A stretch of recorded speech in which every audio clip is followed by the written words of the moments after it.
Ini tangan masuk nih. Tuh, dia nggak gigit. Nah, ini nggak gigit bukan karena gue jinakin. Tuh. Kan dia nggak gigit tuh.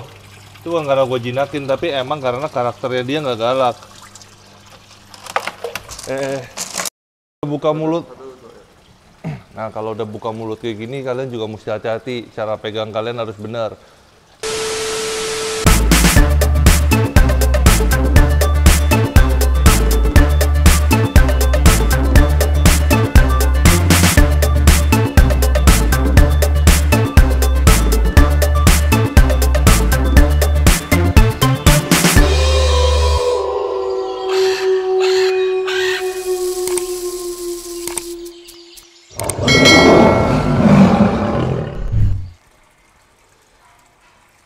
Oke, balik lagi sama gue Ivan Akira dan hari ini kita mau bahas perbuayaan.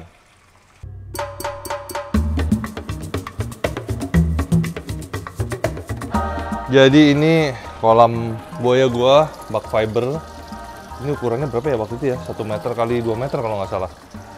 Ada filter di atas, padahal airnya nggak pernah kotor karena buaya kan makannya nggak terlalu sering. Jadi gue kasih makan buaya itu 2 hari sekali, tapi tetap gue pakein filter. Karena apa? Karena kadang-kadang kita nggak tahu kalau air itu ntar kandungan amoniaknya itu tinggi banget, menyebabkan kesehatan buayanya terganggu.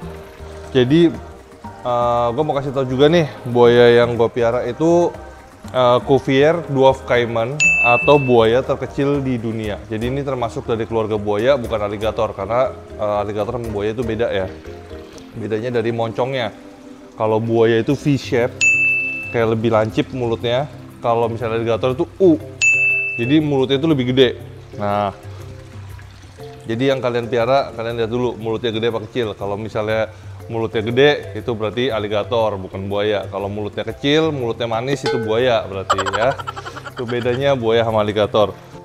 Oke, jadi buat yang suka pelihara reptil pasti pengen banget pelihara buaya, tapi kalian mesti hati-hati. Kalau buaya itu di Indonesia rata-rata dilindungi.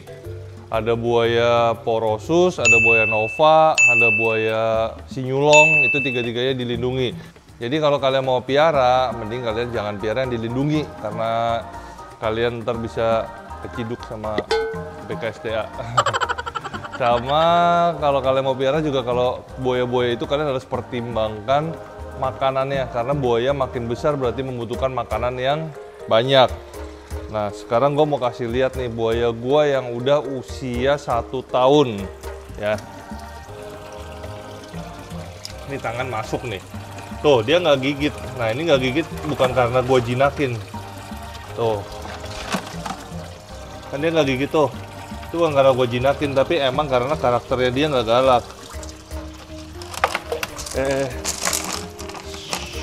Stay. Tuh, ini buaya gue nih. Ini Loki 2, matanya agak putih, Loki 2. Tuh, tadi dia lagi ngumpet. Ini udah makan hari ini.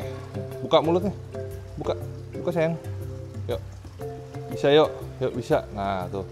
Nah, kalau ini tuh buaya yang nggak bakal bisa gede. Ini maksimal panjang cuma 1,3 meter. Dan 1,3 meter itu nggak cukup untuk membunuh manusia. Tapi kalau misalnya bikin tangan robek, itu masih bisa. Jadi tetap harus hati-hati buat kalian yang mau piara buaya. Pikir 2 kali, jangan cuma pikir, wah gue pengen nih keren buaya. Wah, ekornya tuh keren banget, sisiknya. Ya. Ini sisiknya emang keren banget ya, makanya dibikin tas ya. Cuman ntar kalau kalian nggak bisa ngerawatnya atau kalian salah penanganannya, itu bisa berbahaya yang fatal banget buat kalian. Apalagi kalau kena death roll, diputer tangan kalian hilang nanti. Nah, jadi buat yang mau piara buaya mesti pikir-pikir.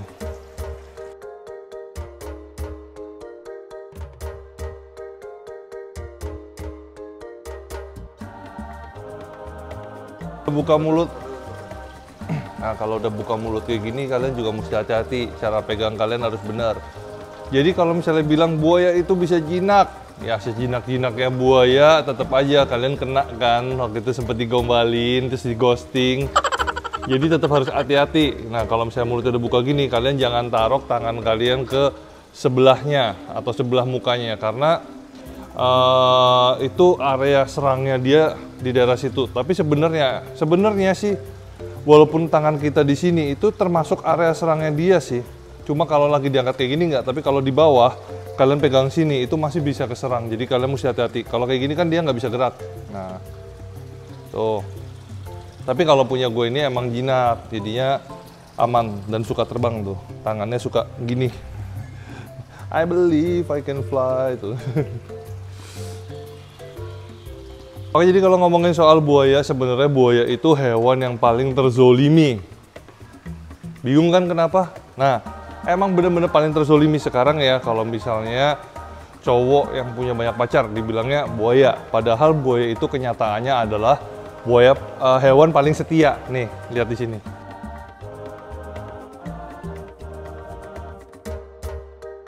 Tuh, udah dia paling setia, dituduh paling suka selingkuh. Nah, jadi kasihan banget kan buaya, satu di situ. Kedua, buaya itu apalagi yang di Pulau Jawa, itu hidupnya tidak tenang walaupun di habitatnya. Sekarang habitatnya buaya itu kan di sungai. Tapi coba kalian bayangin kalau buaya dilepas ke sungai. Nah, jadi rumah-rumah buaya itu sebenarnya sudah nggak ada atau sangat minim sekali karena padat penduduk. Jadi serba salah juga, soalnya kalau buaya dilepas ke sungai bisa dibunuh sama penduduk. Tapi buaya itu sebenarnya dilindungi dan itu sebenarnya menyalahin aturan juga. Tapi kalau misalnya tidak disingkirkan dari sungai atau dipindahkan atau dievakuasi dari sungai, itu bisa berbahaya bagi penduduk. Jadi sebenarnya serba salah karena sebenarnya memang rumahnya buaya itu di sungai gitu. Jadi menurut gua buaya itu hewan yang paling terzolimi. Karena udah hewan paling setia, dibilangnya playboy, ya kan? Udah nggak punya rumah. Sekarang kalau dibalikin ke rumahnya nggak boleh pulang rumah nih, bisa di... Ini kalau pulang rumah bisa jadi tas nih ntar. Nah, terus abis itu untungnya masih ada penangkaran buaya di Instagram kamu. Enggak, maksudnya penangkaran buaya di Indonesia itu masih ada.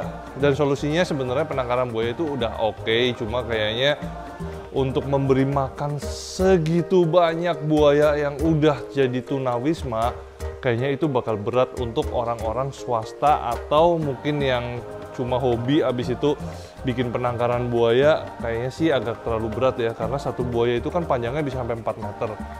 Jadi makanannya itu kan juga banyak banget tuh, nah itu jadi masalah juga. Nah kalau gue pribadi sih kenapa gue pilih dwarf shaman, emang harga dwarf shaman ini mahal, bisa buat beli motor, satu ekor gini doang bisa buat beli motor. Tapi untuk kedepannya makanannya nggak susah, tempatnya juga untuk piaranya nggak makan tempat terlalu banyak. Nah makanya gue putusin untuk adopsinya yang ini nih.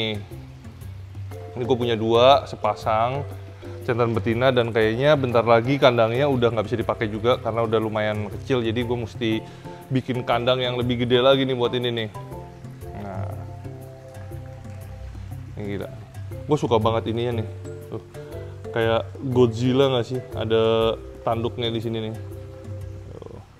Nah, kalau misalnya buaya kaiman ini kalau udah bosen boleh dilepas ke sungai nggak? Jawabannya enggak, mendingan dilepasin ke orang yang hobiis, abis itu duitnya dikantongin buat beli motor. Oke, jadi buat kalian yang pikir-pikir pingin piara buaya, kalian harus pikirin banyak banget hal. Dari segi keamanan, dari segi tempat tinggalnya, kebersihan tempat tinggalnya, dari segi keselamatan orang-orang sekitar juga, terus habis itu ke depannya gimana. Jangan cuma ditelantarin doang ya, ini kasihan, ini hewan yang unik banget ya, bener-bener kayak dinosaurus. Tuh. Dan gue sukanya Cuvier dwarf caiman ini atau Palpeborus karena bagian kepalanya tuh, bagian matanya itu nggak kayak buaya biasa. Tuh. Lebih keren, lebih kayak dinosaurus daripada buaya biasa. Kalau misalnya pengen banget piara buaya, mending kalian kumpulin uang, habis itu kalian belinya buaya ini. Tapi jangan salah kalau dibilang, oh itu kan buaya kecil kagak galak. Salah. Buaya kaiman ini adalah buaya yang paling galak dibanding buaya-buaya lainnya. Karena badannya dia kecil, otomatis dia harus memprotektif dirinya sendiri. Harus langsung serang duluan sebelum diserang karena badannya kecil. Kalau enggak dia bakal dimangsa sama predator-predator pemangsa kaiman. Oke, jadi ini lokalitinya aslinya dari Amazon, makhluk Amazon. Kalau kalian mau pelihara buaya yang gede, wah menurut gua tunggu dulu. Sekarang kalau buaya bisa sampai 4 meter, otomatis nggak mungkin dong kalian bikin kandang 4 kali 4. Otomatis kalian bikin 2 kali lipat dari badannya, 8 kali 8. Itu udah memakan biaya banyak banget. Kedua, kandangnya itu pun harus kualitasnya harus bagus karena buaya itu tenaganya gede. Jadi pagar-pagar sampingnya juga pastinya lebih mahal. Dan untuk makanannya juga pasti lebih mahal kecuali kalian cuma berminat piara bentar, habis itu dikasih ke penangkaran atau apa. Tapi kan itu menyusahkan orang lain. Jadi menurutku sih kalau misalnya kalian mau piara buaya, kalian pikirin mateng-mateng banget. Ini juga gue udah pengen piara ini tuh dari tahun 2000-an mungkin ya, atau 2000, bukan, 2005-an lah kira-kira, apa 2006 tuh gue udah pengen banget piara ini. Sampai sekarang baru gue beli. Karena gue nggak mau asal beli, abis itu gue nggak bisa ngerawat. Kalau sekarang udah bisa ngerawat jadinya nggak takut beli kayak gini. Udah tahu juga cara penanganannya, udah mateng. Jadi semuanya itu kenapa kita bisa piara hewan macam-macam adalah pengalaman sama pengetahuan. Itu penting banget. Jadi kalian mesti dapetin pengalaman sama pengetahuan dulu, baru pengalaman, habis pengalaman baru kalian piara. Jadi pengalaman itu nggak mesti kalian harus piara buat dapet pengalaman, tapi kalian bisa sharing-sharing atau pergi ke tempat teman kalian yang piara hewan itu untuk mendapatkan pengalamannya. Kalian serap pengalamannya, habis itu kalian coba piara dari yang mungkin awal-awal. Kalau misalnya pengen piara buaya ya reptil dulu lah, dari yang misalnya biawak atau apa, baru ntar naik ke buaya. Cuma ini termasuk yang karakteristiknya tenang banget. Jadi kalau misalnya kalian bilang buaya bisa dilatih buat jinak, susahnya setengah mati. Itu harus diajarin habit dari awal. Kalau ini emang karakternya udah bagus, kali ini dari penangkaran. Jadi kalian kalau mau piara buaya pun harus pilih-pilih sampai dapat karakter yang benar-benar kalian pengen. Oke, jadi sampai di sini dulu konten gua. Next konten kita bahas apa lagi ya? Ya.